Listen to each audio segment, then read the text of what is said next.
श्री शिवाय नमस्तुभ्यम। हम सबको पता है कि आज है 7 नवंबर यानी कि तुमरुका जी का बहुत ही पावन सा दिन। मैंने आपको बताया था जब भी हमारे हिंदू धर्म में, सनातन धर्म में कोई भी नया महीना स्टार्ट होता है, जैसे अभी कार्तिक महीना खत्म हुआ तो अभी नया महीना स्टार्ट हुआ, तो जो किसी भी नए महीने में जो पहला शुक्रवार का दिन होता है वो हम किसे समर्पित करते हैं?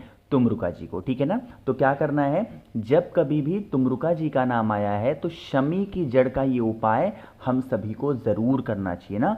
शमी वृक्ष की पूजा करना अपने आप में एक बहुत बड़ा रोल प्ले करता है आपके जीवन में खुशियों को लाने के लिए। ठीक है ना? स्पेशल सी वीडियो है, प्यारी सी वीडियो है जो कि पूज्य गुरु जी की कथा से सुन के आप सभी को समझाने की पूरी कोशिश कर रहा हूँ। बहुत ही ध्यान से सुनिएगा। ठीक है ना? शमी का पेड़ यहाँ पर आप लोग को दिखाई दे रहा है। बहुत सारे लोग के एक कमेंट आए थे कि क्या भैया शमी का पेड़ हम अपने घर पे रख सकते हैं क्या? इसका जवाब है हाँ। शमी के पेड़ को आप अपने घर में रखना भी चाहिए और हमें पूजा पाठ भी करना चाहिए। कुछ लोगों ने कहा कि क्या भैया आपने रखा है अपने घर पे? मैं एक अलग से किसी दिन 2-4 दिन 10 दिन में एक वीडियो में बनाऊंगा और आपको मैं पूरा प्रॉपर दिखाऊंगा, और वीडियो बनाऊंगा नहीं, लाइव आऊंगा, है ना? और मैं आपको दिखाऊंगा कि देखो मेरे घर में कौन कौन से पेड़ हैं, कौन कौन से पेड़ की हम पूजा करते हैं, कौन से फूल हैं, किसकी पूजा हम नहीं करते, सब मैं आपको दिखाऊंगा। ठीक है ना? बट आज के लिए सिर्फ इतना आप समझो कि आप अपने घर में शमी का पौधा लगा सकते हो और पूजा भी कर सकते हो, और नहीं है तो ला करके घर में लगाओ, इससे शनि दोष खत्म होता है ना? चलो, शमी का पेड़ हो गया।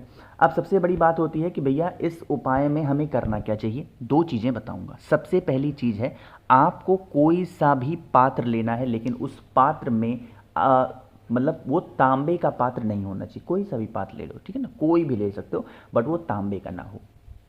ठीक? जिस भी पात्र को आपने लिया है उसमें आपको जल लेना है, और साथ ही साथ इस पात्र में आपको दूध लेना है। दूध किसका होगा?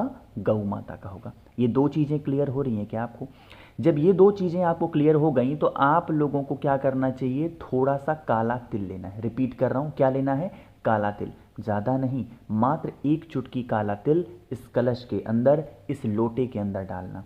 और पहुँचोगे कहाँ पे? जो शमी का पौधा आपके घर के अंदर लगा है उस शमी के पौधे के पास में पहुंच जाना। यहाँ पर पहुंच करके हम लोगों को एक ही नाम हमारे ज़ुबान पे स्मरण होना चाहिए, और वो नाम होता है तुमरुका जी। क्या होता है?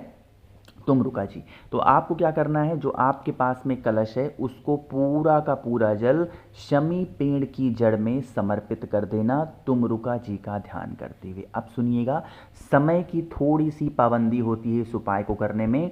इस उपाय को कभी भी सुबह के टाइम पे मत करना। अगर आपको शाम को टाइम नहीं मिलता है, या फिर ऑफिस रहते हो, या फिर किसी काम से जाना पड़ जाए आपको कभी भी, तब आप शाम को मत करना, फिर आप सुबह मॉर्निंग में करना। बट अगर आपको मौका मिलता है शाम को इस उपाय को करने की, तो आप ज़रूर करिएगा, क्योंकि शाम को किया गया ये उपाय तुमरुका जी का आपके जीवन में विशेष खुशियां लेकर के आएगा, और कभी भी आपको पीछे मुड़ के नहीं देखना होगा। चीज़ें क्लियर हैं क्या? आगे बढ़ते हैं।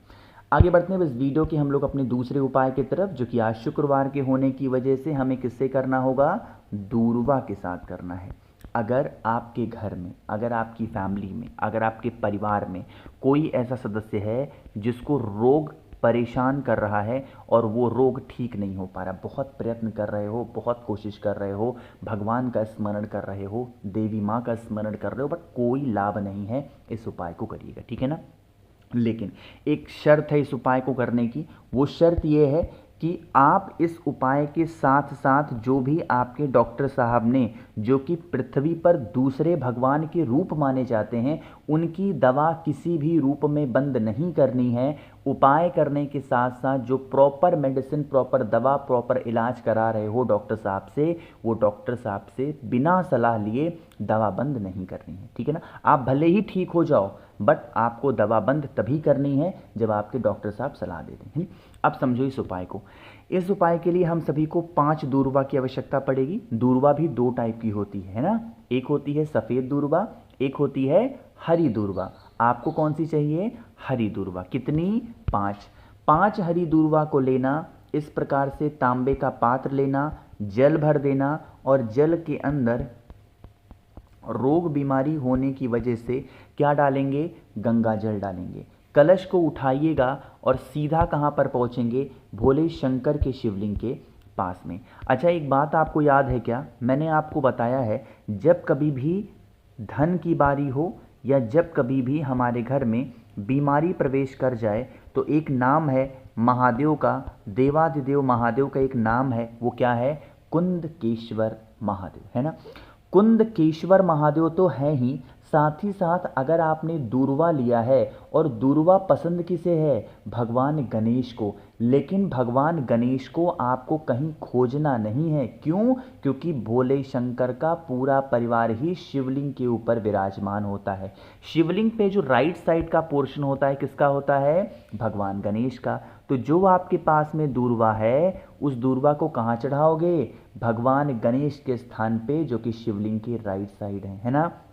दूर्वा चढ़ाते समय विघ्नहर्ता भगवान गणेश से विनती करना, हे विघ्नहर्ता, हमारे घर में, हमारे परिवार में ऐसे रोग हैं, बीमारियां हैं, हम लोग बहुत प्रयास करते हैं, नहीं ठीक हो पा रहे हैं, आप हमारे घर से, परिवार से इन सभी बीमारियों को दूर करें।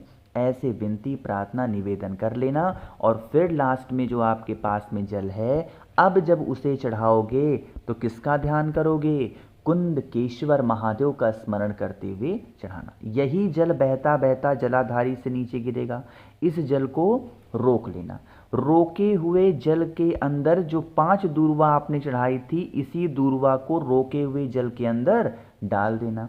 और फिर आप इस कलश को उठा करके कहाँ जाओगे, अपने घर पे जाना। जितने भी रूम्स होंगे, जितने भी कमरे होंगे, घर के अंदर बाहर हर जगह पे उसी दूर्वा से जल का छिड़काव, जो रोका हुआ जल है, कुंदकेश्वर महादेव के नाम से छींट देने से हमारे घर से जो रोग बीमारियां होती हैं वो धीरे धीरे घर के बाहर ज़रूर चली जाती हैं। बाद में उस दूर्वा को और जितने बचे हुए जल हैं उसको किसी भी वृक्ष के नीचे आप डाल सकते हो। ठीक, आगे बढ़ते हैं इस वीडियो के तीसरे उपाय की तरफ, जो कि हमें करना है बेल पत्र के साथ में। कैसे करने हैं, कहाँ पे करने हैं, सब कुछ बताऊंगा, लेकिन सबसे पहला काम वीडियो को लाइक कर दीजिए। और जिसने अभी तक चैनल को सब्सक्राइब नहीं किया, मेरी आवाज़ आप पहली बार सुन रहे हैं, चैनल को ज़रूर सब्सक्राइब करेंगे।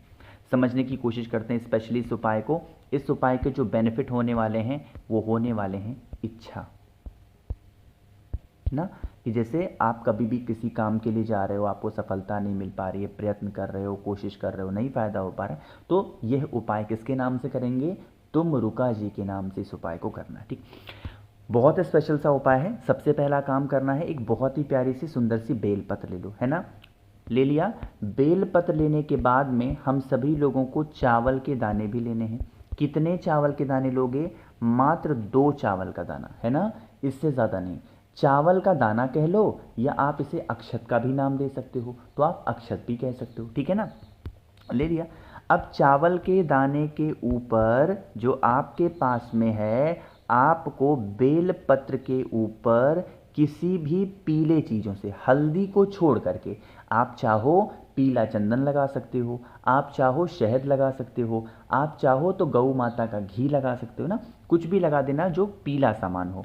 और फिर जो मैंने आप लोगों को चावल के दाने दिखाए, उन चावल के 2 दाने को जो भी चीज़ आपने बेलपत्र पर लगाई उस पर चिपका देना। फिर क्या करना है, फिर आप इस बेलपत्र को उठाओ और चुपचाप महादेव के शिवलिंग के ऊपर जो आपके विशेष हों, जो आपकी मनोकामना हो, वो कहते हुए समर्पित करना। बस एक चीज़ का ध्यान रखना, यहाँ डंडी होनी चाहिए माता अशोक सुंदरी की तरफ, और पत्ती का पोर्शन आपकी तरफ होना चाहिए। करके ज़रूर देखिएगा, इससे आपकी बरसों पुरानी जो मनोकामना होती है वो पूरी होती है, ठीक है ना।